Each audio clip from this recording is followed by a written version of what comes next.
Hello students, good evening. आप आशा है कि आप सभी लोग अपने घर पर स्वस्थ होंगे, मस्त होंगे और अच्छे से अपनी पढ़ाई को पूरी कर रहे होंगे, क्योंकि आपका बोर्ड का एग्जाम नजदीक आ गया है। मैं अपने इस YouTube चैनल एएस एजुकेशन से, जैसा कि आपको बताया गया है, क्लास 9 से 12 तक की क्लास इस प्लेटफॉर्म पर चल रही है और अभी क्लास 10th के फिजिक्स के विषय में आपको बताया गया, उसके सिलेबस के विषय में बताया गया। पहले चैप्टर प्रकाश का परावर्तन के विषय में बताया गया, प्रकाश किसे कहते हैं, प्रकाश के आधार पर वस्तुओं की व्याख्या की गई, प्रकाश के परावर्तन की व्याख्या की गई। आज उसी कड़ी में हम लेके आए हैं आपके लिए एक बेहतरीन टॉपिक, दर्पण। तो आज की इस टॉपिक में हम जानते हैं कि दर्पण क्या होता है और दर्पण से संबंधित परिभाषाएं क्या होती हैं, दर्पण कितने प्रकार होते हैं, उनके विषय में चर्चा करेंगे। तो आशा है कि आपको क्लास अच्छा लगेगा। अगर अच्छा लगे तो एक बार लाइक और शेयर जरूर कर दीजिएगा, ताकि आपके दोस्त, आपके जो मित्र होंगे, वो भी इस क्लास का आनंद ले सके। तो देर न करते हुए आज की क्लास को हम स्टार्ट करते हैं। आज की क्लास है हमारी गोलीय दर्पण। चलिए तो स्टार्ट करते हैं आज की क्लास।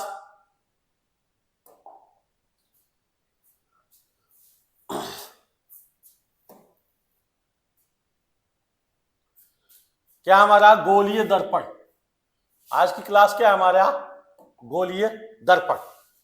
तो देखते हैं गोलीय दर्पण क्या होता है। क्या है गोलीय दर्पण? तो गोलीय दर्पण वह दर्पण है जिसका परावर्तक पृष्ठ गोली, वक्र या मुड़ा हुआ होता है, या कांच का एक खोखले गोले का कटा हुआ भाग माना जाता है। यानी जो गोलीय दर्पण है वह आपके कांच का, यानी एक कांच है और उस कांच के खोखले गोले का कटा हुआ भाग होता है।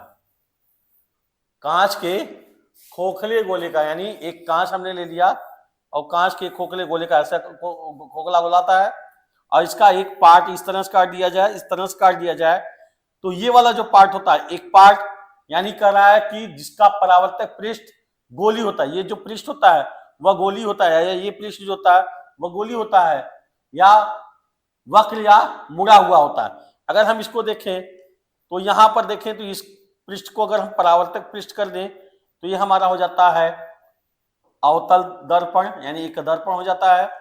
अगर यही अंदर की तरफ अगर हम परावर्तक पृष्ठ कलई कर दें इसको, तो ये दूसरा वाला जो होता है वह उत्तल दर्पण कहलाता है।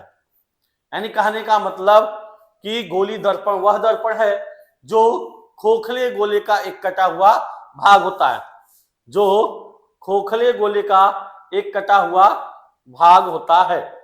क्या होता है? गोली दर्पण, गोलीय दर्पण,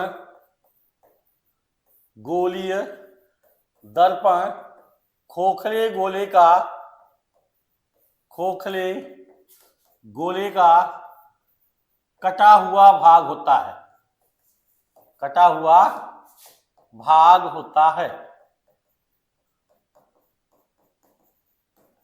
इसका एक पृष्ठ, जिसका एक पृष्ठ, जिसका एक पृष्ठ, जिसका एक पृष्ठ परावर्तक तल होता है, परावर्तक तल होता है, और दूसरा पृष्ठ, और दूसरा पृष्ठ, दूसरा पृष्ठ पारे की कलई की होती है, पारे की कलई अथवा लेड ऑक्साइड का पेंट किया होता है, लेड ऑक्साइड का, लेड ऑक्साइड का पेंट किया होता है, पेंट किया होता है। जैसे हम लोग घरों में देखते होंगे आईना, घरों में देखें अगर तो हमारा जो आईना होता है, आईने को हम देखेंगे तो पीछे की तरफ क्या होता है, पारे की कलई होती है, यानी लाल रंग का पेंट किया होता है, और सामने हम जिसमें आईना यानी जिसमें अपना चेहरा देखते हैं, जिसमें अपने फेस को देखते हैं, वह हमारा क्या है, दर्पण कहलाता है। वह क्या हमारा कहलाता है, दर्पण कहलाता है। ठीक है, अब दर्पण की बात आते हैं तो दर्पण के विषय में हमने जाना कि वह क्या कहलाता, हमारा दर्पण कहलाता है। ठीक है, अब आते हैं दर्पण के प्रकार, गोलीय दर्पण के प्रकार।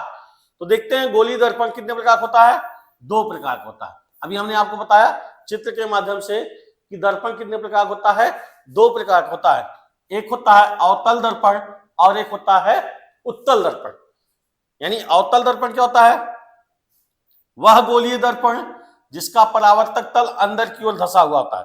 यानी यहां देखेंगे, ये चित्र में देखेंगे तो ये जो पृष्ठ है इसका, ये क्या है, परावर्तक पृष्ठ है। ये जो उभरा हुआ भाग है ये क्या हमारा है, ये कलई किया हुआ है, यानी पॉलिश किया हुआ है। क्या है, पॉलिश किया हुआ। किस पर, किसका पॉलिश किया होता है, इस पर लेड ऑक्साइड का। किसका किया होता है पॉलिश, लेड ऑक्साइड का, लेड ऑक्साइड का। या तो लेड ऑक्साइड का पेंट किया होगा या तो फिर पारे की कलई की होती है। तो क्या है, परावर्तक तल अंदर की ओर धंसा हुआ होता है, अवतल दर्पण कहलाता है। इसको इंग्लिश में अगर हम कहेंगे तो a spherical mirror whose reflecting surface is curve, यानी जिसका रिफ्लेक्टिंग सरफेस जो होता है वह क्या होता है, कड़ा कर्व के रूप में होता है। किसके रूप में होता है, कर्व के रूप में, यानी मुड़ा हुआ होता है या अंदर की ओर धंसा हुआ होता है, इनवर्ड अंदर की ओर, faces toward the centre of the sphere is called a concave mirror. यानी अवतल दर्पण को हम क्या कहते हैं, कॉनकेव मिरर कहते हैं। जैसा कि आप इस चित्र में देख रहे होंगे, ये क्या है, सामने वाला भाग है, ये कैसा है, परावर्तक पृष्ठ है, और ये जो पिछला वाला भाग है वह क्या है, पॉलिश किया हुआ है, यानी पेंट किया हुआ है। किससे, लेड ऑक्साइड से अथवा पारे द्वारा, पारे की कलई की होती है। ठीक है, तो अब दूसरा क्या हमारा, उत्तल दर्पण। दूसरा हमारा क्या है, उत्तल दर्पण, यानी कॉन्वेक्स मिरर। कॉन्वेक्स मिरर क्या होता है भैया, जैसे हमने दिखाया ना, ये हमारा कॉन्वेक्स है। इसमें क्या होता है, जो अंदर का पार्ट है, धंसा हुआ भाग है, वह क्या होता है, कलई किया होता है। ये जो धंसा हुआ भाग है यह क्या हुआ होता है, कलई किया हुआ होता है, यानी पॉलिश किया हुआ होता है, पॉलिश किया हुआ होता है। इसको पॉलिश किया जाता है किससे, लेड ऑक्साइड यानी PbO से, या पारे की कलई की होती है। लेकिन जो इसका उभरा हुआ भाग होता है, ये उभरा हुआ भाग है, ये क्या है, उभरा हुआ भाग, ये क्या होता है हमारा, परावर्तक पृष्ठ होता है। इसको क्या कहते हैं, परावर्तक पृष्ठ। यानी यहां पर देखिए, यहां ये चित्र बना हुआ है, ये वाला उभरा हुआ भाग हमारा क्या, परावर्तक पृष्ठ है, और ये जो धंसा हुआ भाग है ये क्या है, कलई किया हुआ या पॉलिश किया हुआ है। तो यहां पर देखते हैं, वह गोलीय दर्पण जिसका परावर्तक तल, जिसका परावर्तक तल बाहर की ओर उभरा हुआ होता है, यानी ये वाला हम देखेंगे तो ये वाला पार्ट जो बाहर वाला है वह क्या है, उभरा हुआ होता है, क्या कहलाता है, उत्तल दर्पण कहलाता है। या इसको कह सकते हैं a spherical mirror whose reflecting surface is curve outward. अवतल दर्पण हमने क्या पढ़ा, इनवर्ड, यानी अंदर की ओर धंसा होता है। लेकिन उत्तल दर्पण में क्या होता है, आउटवर्ड, यानी बाहर की ओर। बाहर की ओर क्या होता है, उभरा हुआ होता है, away from the centre of the sphere is called a convex mirror. यानी उत्तल दर्पण को हम क्या कहते हैं, कॉन्वेक्स मिरर कहते हैं। उत्तल दर्पण को क्या कहते हैं, कॉन्वेक्स मिरर कहते हैं। आशा है कि आपको समझ में आया होगा। हमने क्या बताया आपको, दर्पण। दर्पण क्या है, खोखले गोले का एक कटा हुआ भाग होता है, जिसका एक तल परावर्तक तल होता है और दूसरा तल क्या होता है, कलई की होती है। दूसरा तल क्या होता है, कलई की होती है। और दर्पण को कितने भागों में बांटा गया है, 2 भागों में बांटा गया है, एक अवतल दर्पण और एक उत्तल दर्पण। ठीक है, चलिए अब आते हैं हम आप अगले अपने टॉपिक पर, दर्पण से संबंधित परिभाषाएं। जो गोलीय दर्पण है गोलीय दर्पण है उससे संबंधित परिभाषाएं। यहां पर देख रहे होंगे चित्र आपका, ये क्या है, गोलीय दर्पण हमारा क्या है, ये हमारा क्या है, गोलीय दर्पण है। अब गोलीय दर्पण में देखेंगे ये वाला उभरा हुआ भाग है, ये क्या है, उभरा हुआ भाग है। और उभरा हुआ भाग क्या है, ये परावर्तक पृष्ठ है। ये क्या है भैया, परावर्तक पृष्ठ है। तो अभी हमने बताया कि जिसका उभरा हुआ भाग परावर्तक पृष्ठ होता है वह क्या होता है, कॉन्वेक्स मिरर यानी उत्तल दर्पण होता है। उसको क्या कहते हैं, कॉन्वेक्स मिरर या उत्तल दर्पण। और यहां पर देखें ये जो उभरा हुआ भाग है ये क्या हुआ है, कलई किया हुआ है। ये क्या है, कलई किया हुआ है। और जो धसा हुआ भाग है ये क्या हमारा, परावर्तक पृष्ठ है। ये क्या है, परावर्तक पृष्ठ है। तो इसको हम क्या कहते हैं, अवतल दर्पण या कॉनकेव मिरर। क्या कहते हैं इसको, अवतल दर्पण और कॉनकेव मिरर। तो यहां पर अगर हम देखें तो ये क्या हमारा खोखला गोला है, यानी ये क्या है, गोला है। अब गोले का ये क्या है, केंद्र है, गोले का यह केंद्र है। तो गोले का यह केंद्र, अब इसको हम क्या कहते हैं, वक्रता केंद्र। क्या कहते हैं, वक्रता केंद्र। तो वक्रता केंद्र किसका कहते हैं, दर्पण का, यानी गोले का वह केंद्र जिसका दर्पण एक कटा हुआ भाग होता है उसको हम कहते हैं वक्रता केंद्र। उसको क्या कहते हैं, वक्रता केंद्र। अब ये देखिए दर्पण है, तो दर्पण का जो मध्य बिंदु होता है, दर्पण का जो मध्य बिंदु है इसको हम कहते हैं ध्रुव। इसको क्या कहते हैं, ध्रुव। यानी दर्पण के मध्य बिंदु को हम क्या कहते हैं भैया, ध्रुव कहते हैं। ठीक है। अब देखिए ये दर्पण का यम पार्ट है और यहां पर देखेंगे नीचे तो यन है। यम और यन यानी दर्पण के जो दर्पण का व्यास है, दर्पण का व्यास, इसको हम क्या कहते हैं, द्वारक कहते हैं। क्या कहते हैं, द्वारक कहते हैं।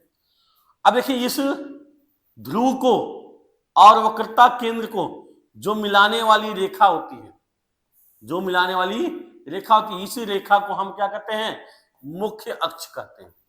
क्या कहते हैं भैया, मुख्य अक्ष या मेन एक्सिस। इसको क्या बोलते हैं, मेन एक्सिस यानी मुख्य अक्ष। और ध्रुव को हम क्या बोलते हैं, पोल। क्या बोलते हैं, पोल। ठीक है। अब इस वक्रता केंद्र से ध्रुव के बीच की जो दूरी होती है इसको हम कहते हैं वक्रता त्रिज्या। इसको क्या कहते हैं, वक्रता त्रिज्या। इसको क्या कहते हैं भैया, वक्रता त्रिज्या। ठीक है। अब अगर हम देखें, आपको हम अलग से इसका चित्र बना के दिखा दे रहे हैं। चलिए अलग से हम चित्र बनाते हैं, देखते हैं।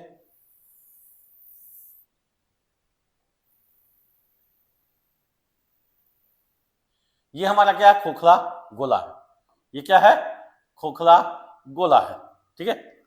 चलिए अब इसे हमने क्या बताया कि ये जो उभरा हुआ भाग है इस पर क्या है, कलई की हुई है। इस पर कलई की हुई है। ये क्या हमारा, कलई किया हुआ है, कलई किया हुआ या लेड ऑक्साइड का पेंट किया हुआ। और ये जो पृष्ठ है, ये पृष्ठ यानी ये वाला पृष्ठ, ये क्या हमारा, परावर्तक पृष्ठ है। ये क्या है, परावर्तक पृष्ठ है। तो अभी हमने क्या बताया कि दर्पण के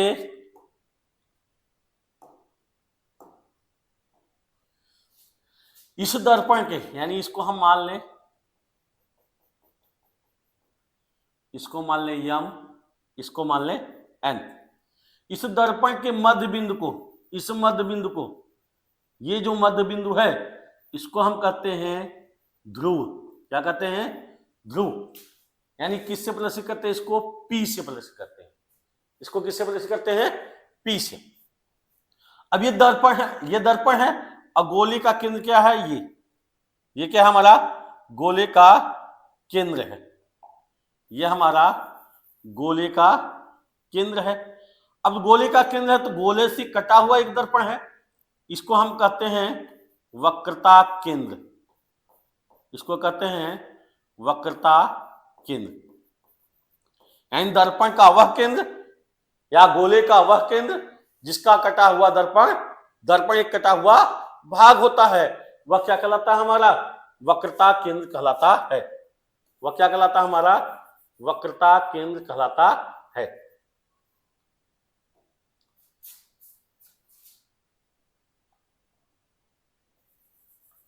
ये हमारा क्या है? वक्रता केंद्र है। ठीक है, चलिए अब हमने क्या बता दिया? ध्रुव बता दिया, वक्रता केंद्र बता दिया। अब ये देखिए दर्पण का क्या है? व्यास है। दर्पण का क्या है? व्यास है। इसको हम कहते हैं द्वारक। दर्पण के व्यास को हम क्या कहते हैं? द्वारक कहते हैं। क्या कहते हैं भैया? द्वारक कहते हैं। चलिए अब इस वक्रता केंद्र, वक्रता केंद्र और ध्रुव को मिलाने वाली जो रेखा होती है, इस रेखा को हम क्या कहते हैं? मुख्य अक्ष कहते हैं। क्या कहते हैं? मुख्य अक्ष, या इसको बोलते हैं मेन एक्सिस। यानी दर्पण के वक्रता केंद्र और ध्रुव को मिलाने वाली जो रेखा होती है उसको हम कहते हैं मुख्य अक्ष कहते हैं। क्या कहते हैं? मुख्य अक्ष। अब इस वक्रता केंद्र C, वक्रता केंद्र C, वक्रता केंद्र C और ध्रुव की जो बीच की दूरी होती है, जो ध्रुव के बीच की दूरी होती है, इसको हम बोलते हैं वक्रता त्रिज्या। क्या बोलते हैं? वक्रता त्रिज्या। इसको हम बोलते हैं वक्रता त्रिज्या। और किससे प्रदर्शित करते हैं? R से। यानी वक्रता केंद्र और ध्रुव के बीच की दूरी को हम क्या करते हैं? वक्रता त्रिज्या करते हैं। किससे प्रदर्शित करते हैं? R से प्रदर्शित करते हैं। ठीक है, तो ये सभी क्या हो गए? दर्पण से संबंधित परिभाषा में। अब इसका एक मध्य बिंदु होता है, इसका एक मध्य बिंदु होता है जिसको कहते हैं मुख्य फोकस। क्या कहते हैं? मुख्य फोकस। ये जो मुख्य फोकस होता है, यानी इसको F से प्रदर्शित करते हैं। यह क्या होता है? वक्रता त्रिज्या का आधा होता है। वक्रता त्रिज्या का आधा होता है। ठीक है, तो आशा है कि आपको अच्छे से समझ में आ गया होगा। अब हम आते हैं अपनी परिभाषा पर। चलिए तो अपनी परिभाषा पर आते हैं। पहला क्या हमारा? ध्रुव। पहला क्या हमारा है? ध्रुव। ध्रुव क्या है? गोलीय दर्पण के परावर्तक तल का मध्य बिंदु। अभी हमने बताया कि दर्पण के मध्य बिंदु को हम क्या कहते हैं? ध्रुव कहते हैं। तो यहां क्या लिखा है? गोलीय दर्पण के परावर्तक तल का मध्य बिंदु क्या कहलाता है? ध्रुव कहलाता है। यानी the centre of the reflecting surface of the mirror. The centre of the reflecting surface, यानी जो सरफेस है, रिफ्लेक्टिंग सरफेस है, परावर्तक तल है, उसके मध्य बिंदु को हम क्या कहते हैं? ध्रुव कहते हैं। दूसरा हमने बताया क्या? वक्रता केंद्र। तो वक्रता केंद्र क्या है? वह केंद्र बिंदु जिसके खोखले गोले का दर्पण एक भाग होता है। यानी खोखले गोले का वह केंद्र जिसका कटा हुआ भाग एक कटा हुआ भाग दर्पण होता है, उस केंद्र को हम क्या कहते हैं? वक्रता केंद्र कहते हैं। इसको किससे प्रदर्शित करते हैं? C से। इसको कैपिटल C से प्रदर्शित। क्यों? क्योंकि सेंटर ऑफ कर्वेचर है, इसलिए इसको C से प्रदर्शित करते हैं। किससे प्रदर्शित करते हैं भैया? C से प्रदर्शित करते हैं। ठीक है, तो इसको क्या लिखते हैं? The centre of the hollow sphere from which the mirror is a part. The centre of the hollow sphere from which the mirror is a part, यानी मिरर जिसका एक भाग होता है। अगला हमने क्या बताया? वक्रता त्रिज्या। हमने बताया क्या? कि वक्रता केंद्र और ध्रुव के बीच की दूरी को हम क्या कहते हैं? वक्रता त्रिज्या कहते हैं। यहां क्या है? वक्रता केंद्र से दर्पण के ध्रुव तक की दूरी क्या कहलाती है? वक्रता त्रिज्या कहलाती है। और इसको किससे प्रदर्शित करते हैं? R। किससे प्रदर्शित करते हैं? R। R मतलब रेडियस। इसको किससे प्रदर्शित करते हैं? R से। यानी the distance from the centre of curvature to the pole of the mirror, यानी the distance from the centre of curvature to the polar of the mirror, यानी वक्रता केंद्र और ध्रुव के बीच की दूरी को हम क्या कहते हैं, वक्रता त्रिज्या कहते हैं। इसको किससे प्रदर्शित करते हैं, आर से व्यक्त करते हैं, इसको आर से प्रदर्शित करते हैं। ठीक है, चलिए अगले टॉपिक पर चलते हैं हम अपने। अगला हमारा क्या है, मुख्य अक्ष। अगला हमारा क्या है, मुख्य अक्ष। मुख्य अक्ष यानी प्रिंसिपल एक्सिस या मेन एक्सिस, इसको क्या बोलते हैं, प्रिंसिपल एक्सिस या मेन एक्सिस। तो अभी हमने बताया कि वह काल्पनिक रेखा जो ध्रुव और वक्रता केंद्र से होकर गुजरती है, यानी वह रेखा जो ध्रुव और वक्रता केंद्र को मिलाती है या ध्रुव और वक्रता केंद्र से होकर गुजरती है, उस रेखा को हम क्या कहते हैं, मुख्य अक्ष कहते हैं या प्रिंसिपल एक्सिस कहते हैं। क्या कहते हैं, प्रिंसिपल एक्सिस या मुख्य अक्ष कहते हैं। ठीक है, and the straight line passing through the centre of curvature and the pole. The straight line वह सीधी रेखा पासिंग थ्रू जो गुजरती है द सेंटर ऑफ कर्वेचर वक्रता केंद्र से, एंड द पोल और ध्रुव से। तो वह काल्पनिक रेखा जो ध्रुव और वक्रता केंद्र से होकर गुजरती है उसको हम क्या कहते हैं, मुख्य अक्ष कहते हैं। क्या कहते हैं, मुख्य अक्ष। अगला हमने क्या बताया, मुख्य फोकस। मुख्य फोकस अभी हमने बताया आपको कि मुख्य फोकस जो एफ होता है वह वक्रता त्रिज्या का आधा होता है। लेकिन मुख्य फोकस होता क्या है, मुख्य अक्ष पर स्थित वह बिंदु जिस पर मुख्य अक्ष के समांतर आने वाली प्रकाश की किरणें परावर्तन के बाद मिलती हैं अथवा मिलती हुई प्रतीत होती हैं। यानी दो शब्द आया, एक मिलती है और एक मिलती हुई प्रतीत होती है। यानी इन दोनों कंडीशनों के आधार पर हम क्या कर सकते हैं, वस्तुओं को दो भागों में बांट सकते हैं। एंड जो प्रतिबिंब होता है उस प्रतिबिंब को हम कितने भागों में बांट सकते हैं, दो भागों में। तो प्रतिबिंब कौन कौन सा होगा, एक होगा आभासी और दूसरा होगा हमारा वास्तविक। तो हमने देखा यहां पर क्या लिखा है, परावर्तन के बाद मिलती हैं, जहां मिलती हैं शब्द आ गया, यानी वास्तव में मिलती हैं, वहां पर कैसा प्रतिबिंब होगा, वास्तविक। अब फिर कह रहा है मिलती हुई प्रतीत होना मतलब आभास होना, प्रतीत होने का मतलब आभास होना। तो जहां प्रतीत हो रही यानी आभास हो रहा है जिसका, उसको हम क्या कहेंगे, वहां पर कैसा प्रतिबिंब बनेगा, आभासी प्रतिबिंब। यानी इनके आधार पर प्रतिबिंब को दो भागों में बांटा गया है। कितने भागों में, दो। पहला क्या है, आभासी, दूसरा क्या है, वास्तविक मतलब जहां पर वास्तव में रेखाएं मिलती हैं वहां पर क्या होता है, वास्तविक प्रतिबिंब बनता है।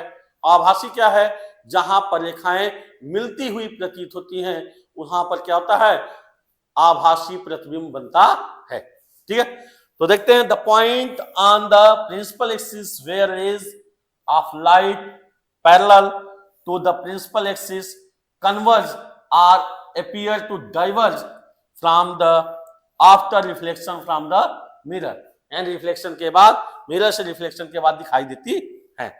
देखिए हम इसको चित्र में भी दिखाते हैं। तो ये देखिए उत्तल दर्पण है, तो उत्तल दर्पण में क्या है, ये देखिए ये रेखाएं क्या है, मुख्य अक्ष के समांतर है।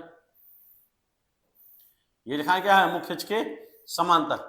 और ये देखिए ये प्रकाश की किरण यहां से जा रही है, ये क्या हो रही, जाती हुई। जब मुख्य अक्ष के समांतर है तो ये परावर्तित हो जाती है। ये मुख्य अक्ष के समांतर जब आती है यानी इस दर्पण पड़ेगी, उत्तल दर्पण पर पड़ेगी, तो दर्पण पड़ने के बाद क्या होती है, परावर्तित हो जाती है।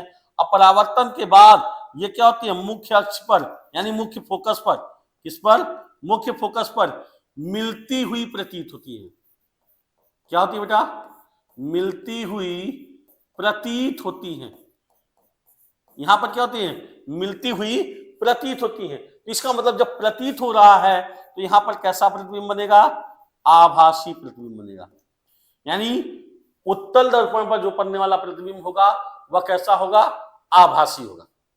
अब दूसरा कंडीशन हमने क्या बताया कि मुख्य फोकस से होकर जाने वाली, यानी मुख्य फोकस से होकर जा रही है और जाने के बाद परावर्तन, यानी इस दर्पण पर पड़ने के बाद क्या होती है, मुख्य अक्ष के समांतर हो जाती है।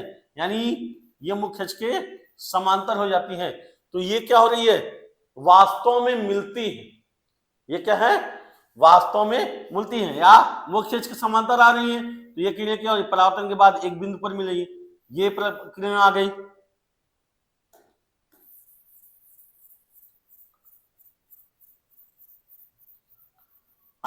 चल देखते हैं क्या है, ये मुख्य अक्ष के समांतर है, ये भी मुख्य अक्ष के समांतर है, ये भी मुख्य अक्ष के समांतर, ये भी, ये भी, ये भी, ये रेखाएं जो मुख्य अक्ष के समांतर आ रही हैं, दर्पण पड़ने के बाद क्या हो रही है, परावर्तित हो जा रही हैं, ये भी आई, ये भी परावर्तित हो गई, और ये वाली किरण आई, ये भी परावर्तित हो गई। उसी तरह ये वाली किरण आई, ये भी परावर्तित हो गई, ये वाली किरण आई, ये भी परावर्तित हो गई, और ये वाली किरण आई, ये भी परावर्तित, यानी परावर्तन के बाद एक बिंदु पर मिल रही है, यानी मिलती है, क्या हो रही है, मिलती है। तो जब मिलती हैं, यानी यहां पर हम कहते हैं मिलती हैं, तो जब मिलती हैं तो वहां पर कैसा प्रतिबिंब बन जाएगा, वास्तविक।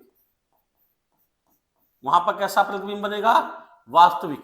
यानी दो कंडीशन हमने बता दिया, एक मिलती हुई प्रतीत होती है, तो मिलती हुई प्रतीत कहां होती है, उत्तल दर्पण में। दूसरा हमने क्या बताया, मिलती है यानी वास्तव में मिलती है, तो वहां पर कौन सा प्रतिबिंब हो गया, अवतल, यानी कौन सा दर्पण हो गया, अवतल दर्पण। तो इसमें वास्तव में मिलती है, इसलिए इसमें प्रतिबिंब कैसा बनेगा, वास्तविक बनेगा। और इसमें मिलती हुई प्रतीत होती है, तो इसका मतलब इसमें कैसा प्रतिबिंब बनेगा, आभासी बनेगा। अभी देखिए हमने बताया कि जो फोकस दूरी होती है वह वक्रता त्रिज्या की होती है, आधी होती है, यानी F = R/2। ठीक है, आशा है कि आपको अच्छे से समझ में आ रहा होगा। अब आगे हम चलते हैं अगले में। तो देखिए यहां पर दिया है अवतल दर्पण में, अवतल दर्पण में कैसा प्रतिबिंब बनता है, अवतल दर्पण में कैसा प्रतिबिंब बनता है।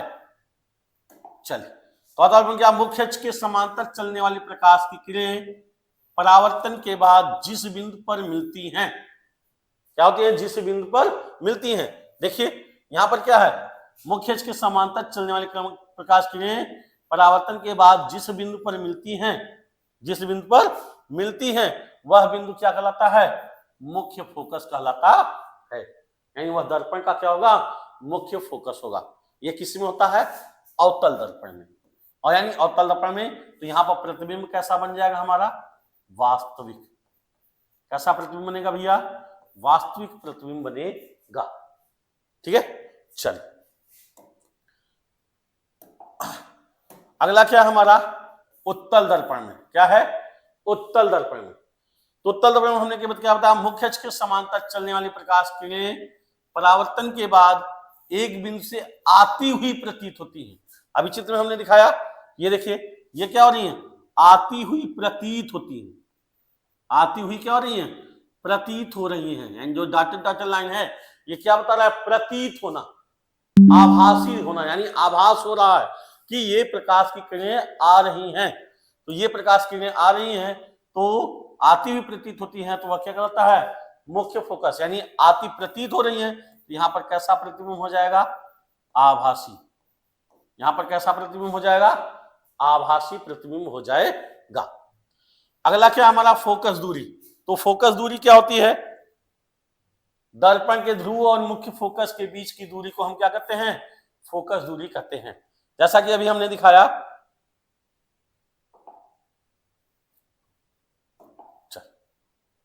अभी देखिए ये दिखाया ना, ये हमारा क्या है, फोकस है, और ये हमारा क्या है, ध्रुव है।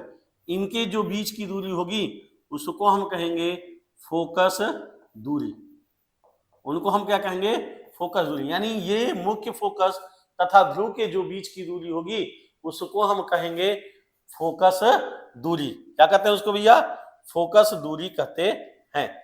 उसको क्या कहते हैं, फोकस दूरी कहते हैं। इसको किससे प्रदर्शित करते हैं, एफ से प्रदर्शित करते हैं। अभी हम बताया एफ बराबर क्या होता है, R/2, यानी वक्रता त्रिज्या की आधी होती है। जो फोकस दूरी होती है, दर्पण की जो फोकस दूरी होती है वह वक्रता त्रिज्या की आधी होती है। तो क्या कहेंगे, the distance between the pole and the principal focus. The distance between pole and the principal focus, यानी ध्रुव और मुख्य फोकस के बीच की दूरी को हम क्या कहते हैं, फोकस दूरी कहते हैं। ठीक है, अगला है हमारा क्या है, द्वारक। द्वारक हमने अभी बताया आपको, तो द्वारक कहां है भैया, ये द्वारक है, यानी ये जो एम और एन है, जो यम और यन की रेखा है, यानी दर्पण का व्यास, इसको हम क्या कहते हैं? दर्पण का व्यास। दर्पण का व्यास क्या कहलाता है? द्वारक कहलाता है। दर्पण का व्यास क्या कहलाता है? द्वारक कहलाता है। दर्पण का व्यास क्या कहलाता है? द्वारक कहलाता है। तो यहां पर क्या हो जाएगा परिभाषा? गोलीय दर्पण की चौड़ाई या दर्पण का व्यास, या दर्पण का व्यास क्या कहलाता है? द्वारक कहलाता है। यानी उसको क्या कहते हैं? द्वारक कहते हैं। यानी हो जाएगा the effective diameter of the reflect, देखिए दिया डायमीटर मतलब व्यास, of the reflecting surface of a spherical mirror is called its aperture. यानी उसको हम क्या कहते हैं? द्वारक कहते हैं। ठीक है, तो आशा है कि आज की क्लास आपको अच्छे से समझ में आई होगी और आप अपने घर पर अच्छे से इसकी तैयारी करेंगे। तो ये था हमारा गोलीय दर्पण और उससे संबंधित परिभाषाएं। कल आपको कल मिलेगा आपको गोलीय दर्पण द्वारा प्रतिबिंब बनने के नियम और उसके द्वारा कैसे प्रतिबिंब, यानी अवतल दर्पण द्वारा कैसे प्रतिबिंब बनता है, उत्तल दर्पण द्वारा प्रतिबिंब कैसे बनता है, अनंत पर होगा तो प्रतिबिंब कहां बनेगा, वक्रता केंद्र पर होगा प्रतिबिंब कहां बनेगा, उसके विषय में पूरा सचित्र वर्णन करेंगे। तो आज के लिए बस इतना ही, धन्यवाद। यदि आपको अच्छा लगे तो आप चैनल को सब्सक्राइब, लाइक और शेयर जरूर कर दीजिएगा। धन्यवाद।